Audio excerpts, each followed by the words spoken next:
Hello everyone, welcome to our Let's Play series of Enderroll. This is Colonel RPG as usual, and I'm very happy that you're chose to join me today. I've been mixing up some potions, and we're here in the laboratory of the guy that I was just talking right now. We also have an arcane...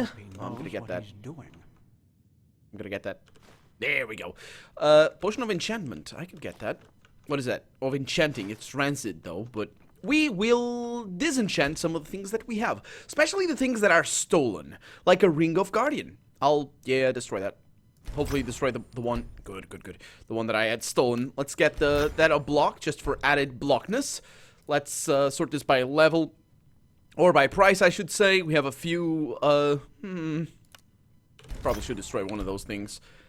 And there we go. Good stuff all around. And we're doing main quest stuff. We're probably going to go where the dude told us to go. I was looking over here. We got killed by the spoon. I think that's a reference to a spoon. Oh, is it a fork in Morrowind? I don't know. And we have this ectoplasm-looking thing over there. We also have notes over here. A scroll of water breathing. I'll definitely get that, sir. Even though it's stealing. I don't mind that. And Jasper, or Jespar, he is gone. Wow, actually, that's gonna be what we're gonna do. I'm gonna go and meet him. Let's look at our quests. We have optional use the signpost. Sure. Search for Jasper in the Dancing Nomad. We know exactly where the Dancing Nomad is. We don't know, however, is what is going on in here, because we didn't. Oh, Arcanista Nyja. She looks so nice. Look at those clothes. Look at those clothes. That's proper dress code right there. I want that. Hi. She doesn't. Okay, let's equip the things that we were using before. I believe rattled robe. Let's sort by value over here. Excuse me. We got a shadow skin thing. We have extra elementalism. This one increases light armor, one-headed attacks. Let's go with that. Do I have? Is that all? Do I have pants or something? Yeah, I do. as if. It's oh, she can't sleep. Maybe she can. I don't know what she's doing. Ooh. Got wardrobes all over the place. Ooh.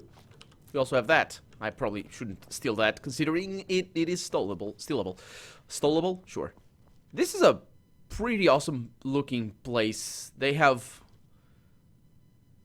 Circle of Protection rank 1. Walk blessed. Okay, that guy doesn't say anything. We got a bunch of books that we could look into. I just leveled up. Oh, it's because I'm getting the experience from that. Okay, let's go with health.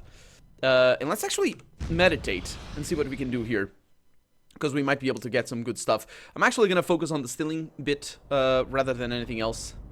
So let's see what we have. Thief Apprentice, Rapid Shot, Expert Locksmith, Fatal Shot. What's that for? How many do I have? I don't know how many I have. I think I have one. Let's see. Increase critical hit chance by 10%. How about that one? Eye of the Storm.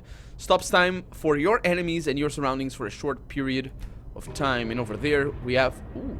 Zooming in with a bow now costs half as much stamina and as before. And slows down time by 25%. That's actually pretty good. I like that. Shadow Player. Reduce the chance to be detected while lockpicking at 60%. I'll go with that.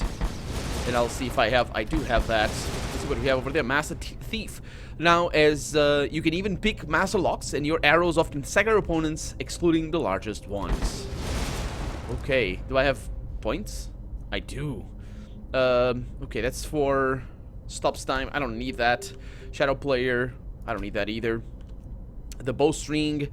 I already have that. And then we have Fatal Shot. That increases the critical chance by an extra 5%. Expert Locksmith that I have already. We have Ranger over here that I have already. Rapid Shot. You can draw a bolt 30% faster. Let's go with that. And Replica. Automatically gives a copy of a picked locked key. That's terrible. That's just terrible. Let's go. We got a bunch of things. Oh, no, I pressed H. Didn't mean to do that. Just meant to press G, which is the thing I have for my shouts, because that's effectively a shout. It's a power, really. It's not a shout. Shout is a power, but yeah, whatever. Excuse me, sir. So, who in the temple is part of your order? I'm having trouble telling you apart. Oh, don't tell Lucy that. Altogether, it's her, Yuslan, me, and 2 acolytes. Yuslan is probably the most gifted entropist of the civilized world, and I doubt there's anyone who knows more about the Pyreans than Lucy. Tell me more about your order's history. Where are you exactly? How did you come to be? Oh, do you really need me to answer that? Just take a look around. There are all sorts of great historical writings on us here. We're a bunch of bloodthirsty heretics who followed Tenor Aranthiel's deluded son into the war against the gods, who gloriously defeated us in the Battle of Zaramar. Naratzul was locked into an old tower, and those of us who remained cowardly fled into the Neremes Mountains, and have since then terrorized and plotted against the poor people of the civilized world by all means necessary. Oh, and did I forget to mention that we eat babies for breakfast? Well, now I have. That probably has a certain element of truth in what he said. And you lived through all that? Through most of it, yes. But I don't want to go into detail. Okay. So which parts of Nerim are you from exactly? Oh, that's hard to tell. Most of the time I was with Narathzul's order in the Kabet Mountains. But when I was younger, I used to travel a lot, not only in Nerim. What about you? Me? Which idiots did you have the misfortune to be raised by? The foolhardy rebels up north? The bootlicking pawns of the Chancellor in the Middle Realm? Or the fanatic, mask-wearing cultist oafs down south? The latter, actually. Ostian, to be precise. Ostian, I see. A beautiful piece of earth, actually. But these sodding cultists and their creator have done their best to make it a living nightmare. Truth be told, it was them who made me join Narathzul's fight against religion back in the days. I was a young traveling arcanist then, and wanted to make some money in Ostian's arena. Fight some rabid animals, oh, you know the story. I had heard a lot about Nerim's South, and imagined a place at the pulse of life. Exotic music, adventure, beautiful women. But you know who greeted me when I reached the city gates? Who? Corpses. They burnt their skin off, and then nailed them to crosses. There were at least 50 of them. Men, women, children. And they were set up at the roadside like trees in an alley. It was atrocious. The smell of burnt meat everywhere. The screams of those who still lived, and all of it only because some fool has decided that they had somehow acted against their god. I still dream of it sometimes. Knows what he's doing. Well, that was when I declared war on religion. I was so sick of seeing people cutting each other's throats only because they project their own personal problems into some holy scripture or higher power. And that's not even the worst part. They're beyond reason. Why are you doing this, I ask them. Because my god told me to. What's left to say there? You can essentially justify anything with that logic. Yeah. This is why this place makes me sick. We need the Order's manpower. They need our knowledge about the Piraeans, and we both do want the same thing, yes. But philosophy and freedom of thought are nowhere to be found. It's pathetic. Yeah, well, it's the whole, you can justify anything with that logic. When he was saying the things before, I was gonna say, it's just an excuse, really. When he said, particularly when he said he declared war on religion, it's just an excuse, really.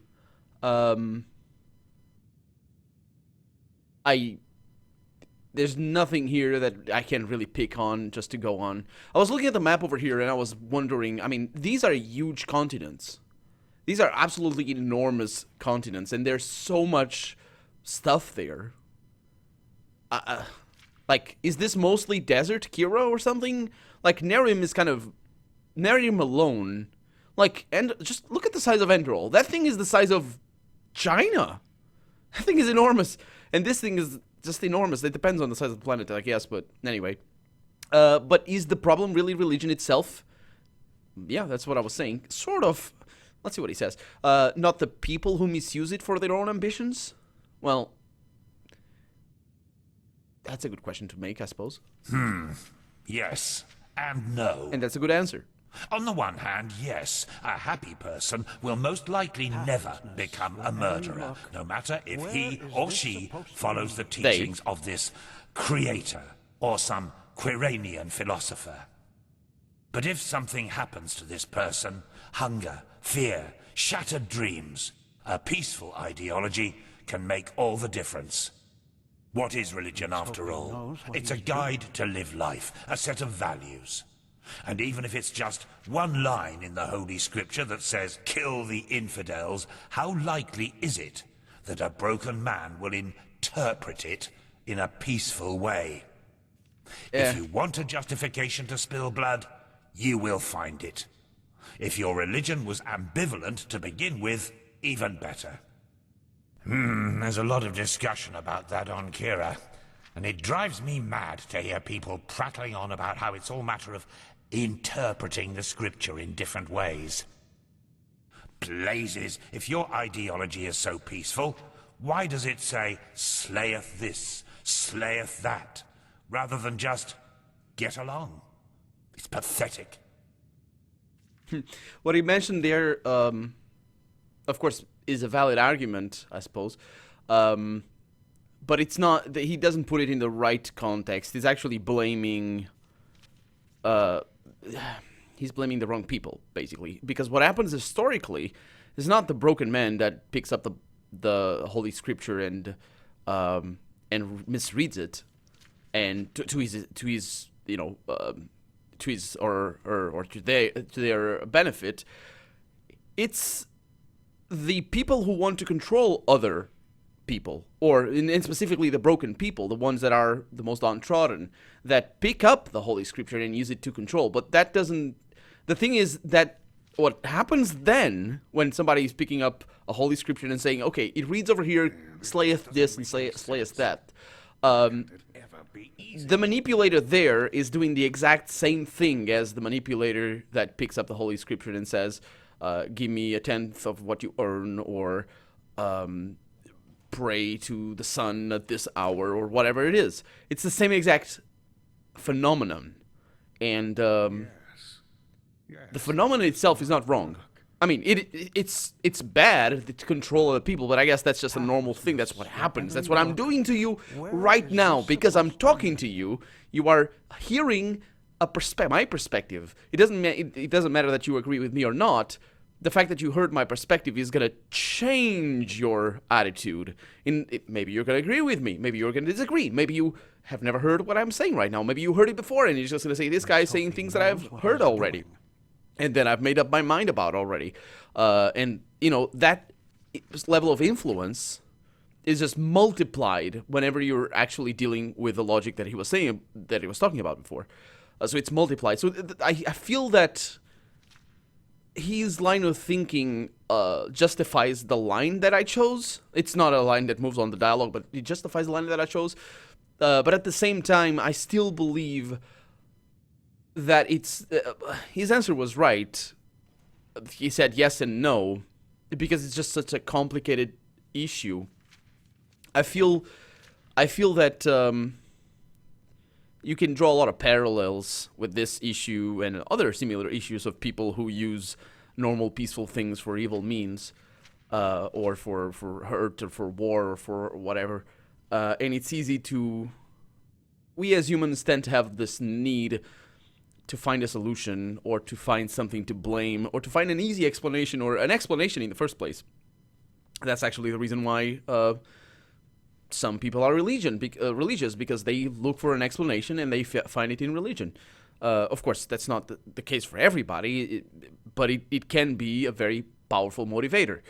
But this happens for a lot of things, like conspiracy theories, for example, are a very... conspiracy theories depends on the person, of course, but in general, from what I've read, because I've actually been... not lately, actually, but I have read a little bit about why some people tend to be more gullible than others, and some people tend to be more skeptical than others. And there's not a direct correlation to that sort of characteristics in a person to whether or not they tend to believe conspiracy theories. What it happens is more to do with how important it is for a person to find an explanation. And that's very hard to explain, and that's very, very hard to sort of summarize. But I think what I mean by this is we tend to want to blame something. We tend to want, okay, so we see this order doing terrible things to terrible people, and we want to find an explanation as to why. And we want it to make sense. We want it to be we want there to be a reason. Or some people do, anyway. And we see this order doing this, and he, in particular, this guy, he just goes, okay, it's because of religion, so I declare war on religion. And that's a natural reaction, I suppose, but it's not necessarily seeing the whole picture. I feel... I don't know. I just think it's not seeing the whole picture. It's about the people as well. And he's just taking the people out of the equation, I guess. In other words, I'm gonna say, a truly peaceful religion shouldn't have ambivalent parts at all. Yeah, but that's the other thing. But what he was saying about the interpretation, he actually didn't grasp at all the problem with the interpretation, because what happens with the Holy Scriptures, historically speaking, is that different people have different perspectives. And what actually happens, well, depends on after... I think in the second millennium, things changed a little bit. But what tends to happen, because in the first millennium things were different, but what tends to happen is basically people have a discussion as to, okay, I think it's this, I don't really understand, I think it's this, or I really, really understand and I think it's this, and they kind of come to a conclusion, and some people have different opinions and all that, and basically the canon will be written, and they'll say, okay, the scripture means this, this is the interpretation, and there's a reason for that. There's a reason for this interpretation. That's the thing. In the modern day, things are different, and he just skipped all over that. And I'm pretty sure because the way the game is written, that probably the problems that we have in the modern day regarding the scriptures in general is probably the same here. And what he was saying about interpretations, because the problem is, imagine somebody says, well, let's pick up a Christian, for example. Imagine somebody says, I don't know, let's just think of something that's easy to draw on. Like the parables, for example. Yeah, that's an interesting thing. Because a lot of people know what they are, and just basically they're passages of their tales about the life of Jesus. And imagine the parable where Jesus multiplies the bread and the fish. And that's a very hotly debated parable, because you can draw a lot of meanings, and it directly draws on what he was saying about the meanings and all that sort of stuff. And there's people who have very different interpretations from that. There's people that are a little bit more literal and trying to understand things from a more literal sense, and saying, okay, so this didn't actually happen like this, or this actually happened like this, but still from a literal perspective, and try to say, okay, so they changed this, but that's what happened. Or others go from a mathematical perspective, metaphysical, whatever, and there's just a lot of different interpretations. The problem isn't that you have different interpretations. The question you need to ask is, why is your interpretation correct? Why do you believe that? And that's the discussion that you need to have whenever you're discussing anything, but including scripture.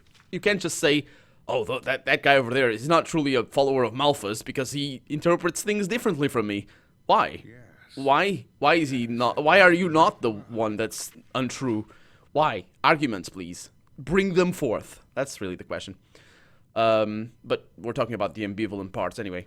Yes, go on. Try to justify a massacre like the one in Ostian with a philosophy that consists of only two principles and nothing more. Respect those around you, and killing is bad regardless of the motives. Good luck. Well, yeah, that's the problem, really. Right there, you can simplify, but it doesn't erase the problem. I'm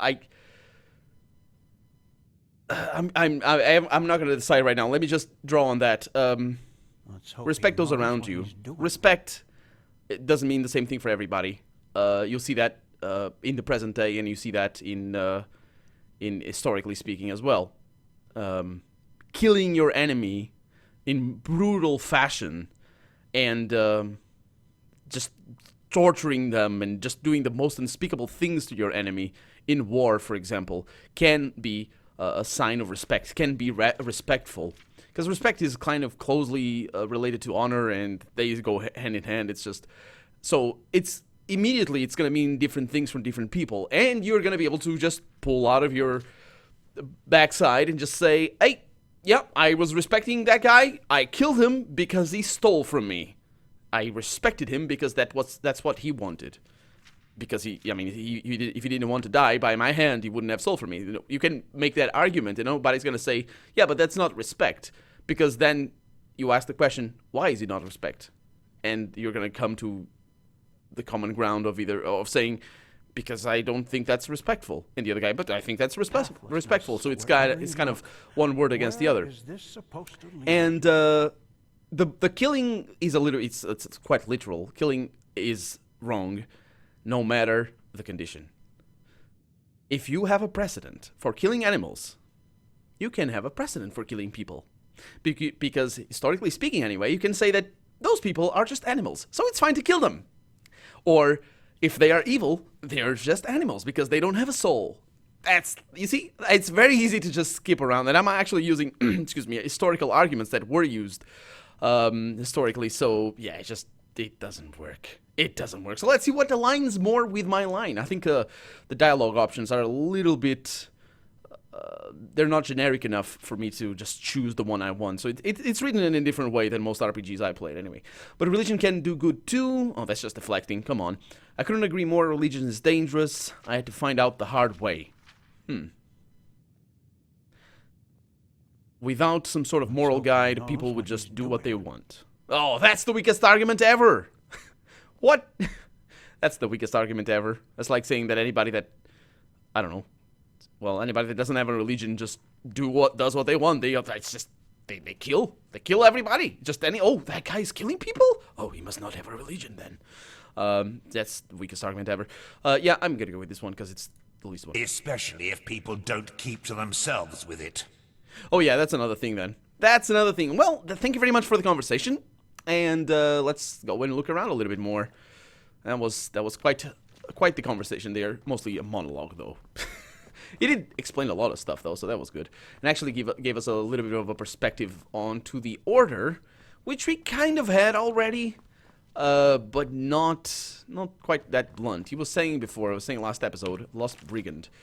He was saying last episode that that he was tired of dealing with these religious folks because they were very unwavering, I guess, or something like that. He didn't quite say that.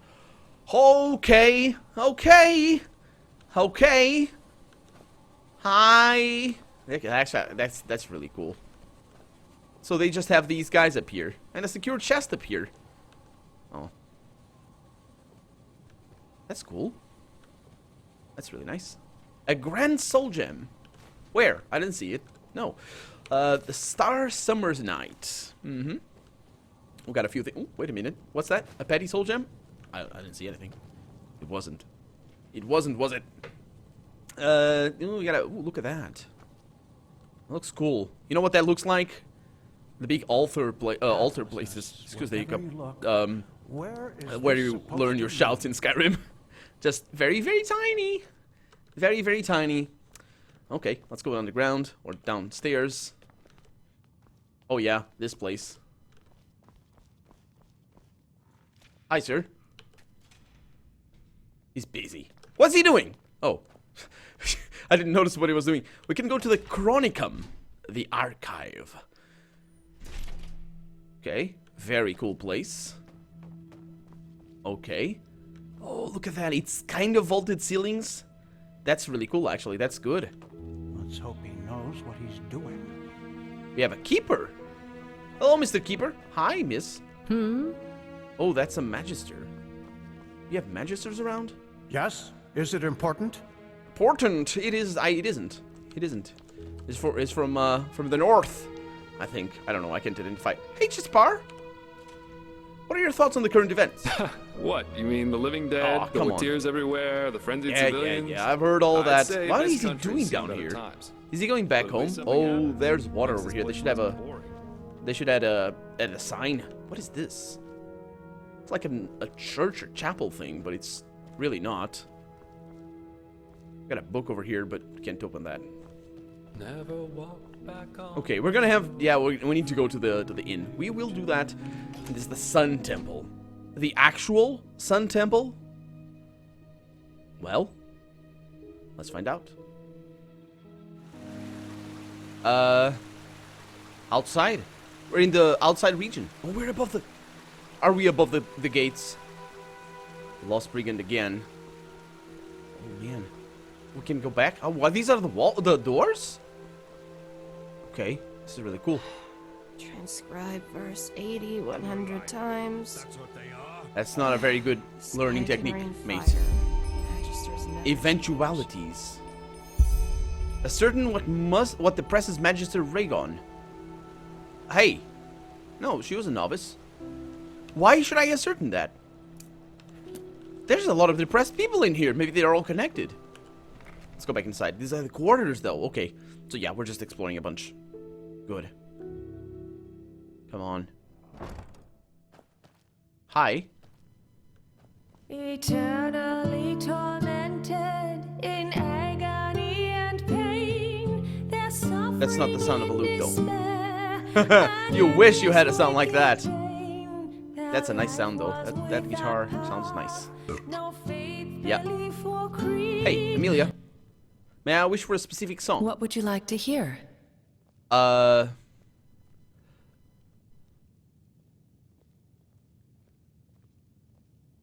think it's this one that's really cool. I just don't see the fucking point. I hope that guy shuts up. Let's listen to a song. Sure. That's beyond me. Eternally. Oh no, come on. What would you like to hear? Oh, Wayward Wanderer, is that the one? I don't remember. Sure. I don't remember. There's one that's really good. Let's see. Come on, Amelia.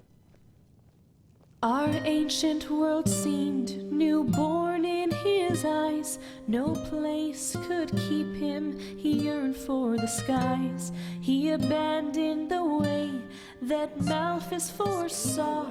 He followed a path of his own. And he strayed in the void as a wayward wanderer, despising the path that was meant just for him. Yet the dreams that he sought in the deep red afterglow were as distant as ever before. He did find a home in the city below, where life neither purpose nor honor can hold.